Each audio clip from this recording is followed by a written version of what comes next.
Hello दोस्तों, एक बार फिर से आप सभी का स्वागत है हमारे YouTube चैनल पर। दोस्तों आज के इस वीडियो के अंदर हम मनी हाइस्ट वेब सीरीज के 5वें सीजन के 7वें एपिसोड को एक्सप्लेन करने वाले हैं। लेकिन दोस्तों उससे पहले अगर आपने मनी हाइस्ट वेब सीरीज के 6ठे एपिसोड के एक्सप्लेनेशन की वीडियो को नहीं देखा है तो पहले जाकर उस वीडियो को देखिए। और दोस्तों हमारे चैनल पर आपको लेटेस्ट मूवीज और वेब सीरीज के एक्सप्लेनेशन की वीडियो सबसे पहले मिलती रहती है, तो हमारे चैनल को सब्सक्राइब जरूर करें। तो चलिए दोस्तों अब वीडियो को शुरू करते हैं। 7वें एपिसोड की शुरुआत में हमें दिखाया जाता है कि पुलिस और आर्मी तमायो और उसकी वाइफ को पूरी तरीके से कवर कर लेती है और उसी बिल्डिंग में एलिसिया और प्रोफेसर को ढूंढने लगती है। लेकिन वे तो किसी दूसरे कमरे के अंदर होते हैं। फिर वे वहां से कैसे भी निकलने का सोचने लगते हैं और दोस्तों पुलिस और आर्मी उस बिल्डिंग के सभी लोगों से पूछने लगती है और उस बिल्डिंग का चप्पा चप्पा छान मारती है। लेकिन दोस्तों एलिसिया और प्रोफेसर पुलिस को नहीं मिलते हैं। आगे चलकर हम देखते हैं कि प्रोफेसर और एलिसिया उस कमरे से कैसे भी बाहर निकल जाते हैं और फिर किसी दूसरी बिल्डिंग के एक ऐसे कमरे में घुस जाते हैं जहाँ पर कोई नहीं रहता, क्योंकि वहाँ पर जो लोग रहते हैं वे लोग वेकेशन पर गए हुए होते हैं। इसी बीच मार्शेला फार्म पर पहुंच जाता है जहाँ पर एलिसिया ने प्रोफेसर को पकड़ा था। लेकिन वहाँ पर क्या देखता है कि प्रोफेसर और एलिसिया दोनों ही वहां से गायब है। इसके बाद वो बेंजामिन को कॉल करके बताता है कि एलिसिया ने प्रोफेसर को फिर से पकड़ लिया है, लेकिन उनको कैसे भी प्रोफेसर के प्लान को आगे बढ़ाना होगा। अगले सीन में दिखाया जाता है कि आर्मी उस एरिया के हर एक घर की तलाशी लेने लगती है, क्योंकि पुलिस और आर्मी को ये अच्छे से पता है कि प्रोफेसर और एलिसिया आसपास ही कहीं पर छिपे हुए हैं। अगले सीन में दोस्तों बर्लिन और प्रोफेसर को दिखाया जाता है जो कि डांस कर रहे होते हैं और डिस्कशन कर रहे होते हैं कि प्रोफेसर को प्लान क्यों पसंद आया, सोने को बाहर कैसे निकालेंगे और वो भी 90 टन सोने को। बर्लिन कहता है कि पिघलाकर प्रेशर पाइप के द्वारा। यहाँ पर प्रोफेसर को ऐसा लगता है कि उनके इस प्लान के अंदर कई सारी गलतियां भी हो सकती है, लेकिन बर्लिन अपने इस प्लान में काफी कॉन्फिडेंट होता है। वह कहता है कि हम सोने को पिघलाकर छोटे छोटे दाने करके उनको फ्लैश करके बाहर निकालेंगे, इसमें गलती की थोड़ी सी भी गुंजाइश नहीं होगी। प्रोफेसर बर्लिन की सारी बातें मान भी लेता है, लेकिन बाद में यह कहता है कि सोना जाएगा कहाँ, किसी गटर में? नहीं, वो जाएगा यूरोप के स्टोन वाटर टैंक में। अगले सीन के अंदर बेंजामिन प्लान को आगे बढ़ा रहा होता है, मतलब कि वे पूरी तैयारी कर रहा होता है। प्रोफेसर भाई साहब गायब हो चुके हैं, जिसकी वजह से फिर से उनकी टीम टूटने लगती है। सबके बीच में बहस छिड़ चुकी है। सबके दिलो दिमाग के अंदर कई सारे सवाल होते हैं कि क्या ये लोग जिंदा वहां से निकल पाएंगे या नहीं, और सोने को क्या वे लोग वहां से निकाल पाएंगे या नहीं। तभी यहाँ पर पलेर्मो का 5 साल पहले का जुनून जाग जाता है, जो कि सभी से कहता है कि अगर सोना बाहर जाएगा तभी हम यहाँ से जिंदा बाहर निकल पाएंगे, सोने को कैसे भी यहाँ से बाहर निकालना ही है। अगले सीन में दिखाया जाता है कि जहाँ पर बर्लिन पलेर्मो के पास पहुंचता है और उसे बताता है कि उसने सर्गियो को अपना प्लान बता दिया है। ये सुनकर पलेर्मो की आंखें खुली की खुली रह जाती है। वो बर्लिन से पूछता है कि उन्हें ये प्लान कैसा लगा। बर्लिन कहता है कि उनकी आंखें खुली की खुली रह गई, लेकिन पलेर्मो को विश्वास नहीं होता और वह कहता है कि चूतिया मत बनाओ, सही सही बताओ। और फिर दोस्तों पलेर्मो काफी ज्यादा खुश हो जाता है और रात के 3 बजे सूट पहनकर कुछ टेक्निकल पहलू समझाने के लिए सर्गियो के पास जाने लगता है। अगले सीन में प्रेजेंट को दिखाया जाता है जहां पर पलेर्मो नीचे जाता है और सोने को बाहर निकालने के लिए कहता है। और दोस्तों यहाँ पर फ्लैशबैक और प्रेजेंट दोनों साथ में चल रहे होते हैं, मतलब कि दोनों को साथ दिखाया जाता है। एक तरफ तो पलेर्मो सर्गियो को ये बता रहा होता है कि सोने के दानों को कैसे बाहर निकालेंगे, और दूसरी तरफ वो प्रेजेंट में सोने को बाहर निकालना शुरू कर देते हैं। दोस्तों फिर अगले सीन के अंदर आर्मी और पुलिस हर घर की तलाशी ले रही होती है और उस रूम तक भी जाती है जिसके अंदर प्रोफेसर और एलिसिया है। लेकिन दोस्तों यहाँ पर ऐसा लगता है कि प्रोफेसर अब पकड़ा जाएगा, लेकिन यहाँ पर वो ऐसा तगड़ा जुगाड़ लगाता है जिसकी वजह से आर्मी उन्हें ढूंढ नहीं पाती। मतलब कि यहाँ पर प्रोफेसर एलिसिया और उसके बच्चे को लेकर एक सोफे के नीचे इस तरह से छुप जाते हैं और उस सोफे को इस तरह से कवर कर देते हैं कि आर्मी वाले उस कमरे में बहुत कुछ ढूंढते हैं, लेकिन उन्हें वहां पर कुछ भी नहीं मिलता और फिर आर्मी वहां से चली जाती है।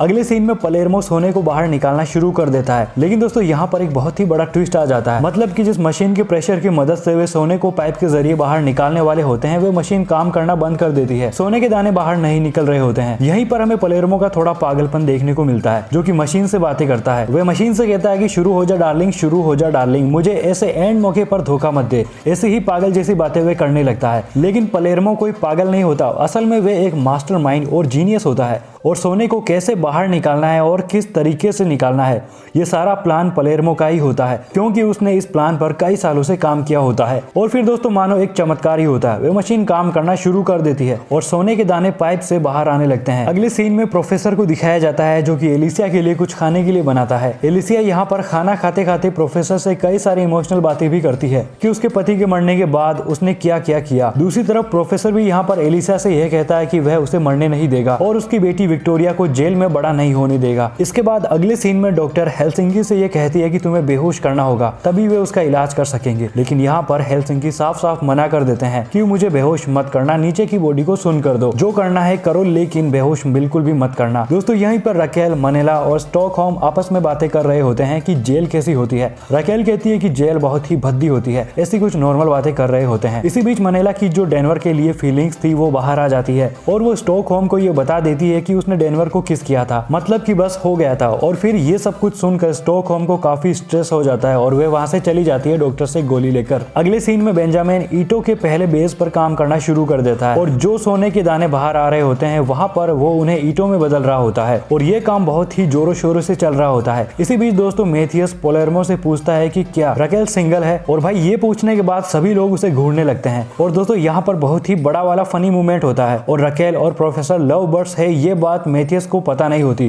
तो इसकी वजह से वहां मौजूद सभी उसकी बहुत ही बुरी तरीके से ले लेते हैं। और दोस्तों यहीं पर डेनवर बोगोटा को ये बताता है कि उसने मनीला को किस किया, जिसकी वजह से उसे बहुत ही अजीब लग रहा है। लेकिन बोगोटा उसे कहता है कि कोई बात नहीं। डेनवर बोगोटा से बार बार ये कहता है कि उसे ये सब अच्छा नहीं लगा, लेकिन बोगोटा उससे कहता है कि क्या तुमने उसकी ले ली, और डेनवर उससे कहता है कि मैंने मनीला को केवल किस किया। और यहाँ पर भी एक फनी मोमेंट होता है। अगले सीन में प्रोफेसर एक पुराने फोन को चार्ज करता है कैसे भी जुगाड़ लगाकर, और इसके बाद वो बेंजामिन से बात करता है पाकिस्तान में मौजूद अपने हैकर की मदद से। और यहाँ पर प्रोफेसर बेंजामिन को एक मिशन देता है। यहाँ पर दोस्तों प्रोफेसर बेंजामिन को अपनी लोकेशन के बारे में बताता है और साथ में उन्हें यह भी बताता है कि उन लोगों को प्रोफेसर और एलिसिया को वहां से कैसे बाहर निकालना है। और दोस्तों फिर प्रोफेसर के बताए अनुसार बेंजामिन कचरे के ट्रक को चोरी करता है और उस एरिया के अंदर कचरा उठाने के लिए चला जाता है जहां पर प्रोफेसर और एलिसिया छिपे हुए होते हैं। और वहां पर प्रोफेसर और एलिसिया तो पहले से ही वहां से बाहर निकलने के लिए तैयार होते हैं और कचरे के डिब्बे के अंदर इस तरह से फिट होते हैं जैसे उनमें सिर्फ कचरा ही है। इसके बाद बेंजामिन और उसकी टीम प्रोफेसर और एलिसिया को वहां से बाहर निकालने में कामयाब हो जाते हैं। मतलब कि दोस्तों एलिसिया और प्रोफेसर वहां से बहुत ही आसानी से आर्मी के सामने से निकल जाते हैं। और दोस्तों इस तरह से प्रोफेसर गेम में फिर से आ जाता है। और इन सब के बीच टोक्यो की आवाज और बैकग्राउंड म्यूजिक बहुत ही एंगेजिंग होता है। और जब प्रोफेसर अपने अड्डे पर पहुंचता है तो वहां जाकर यह देखता है कि भाई सोना तो बाहर आ चुका है और काम भी बहुत ही जोरों शोरों से चल रहा है, जिसे देखकर प्रोफेसर बहुत ही ज्यादा खुश हो जाता है और एलिसिया भी बहुत ही जोरों शोरों से पागलों की तरह हंसने लगती है। दोस्तों प्रोफेसर के लिए यह एक अनबिलीवेबल मोमेंट होता है। दोस्तों इस एपिसोड के एंड होते होते फ्लैशबैक में सर्गियो, पालेर्मो और बर्लिन को यह बताता है कि पंप की आवाज बहुत ही ज्यादा तेज होती है,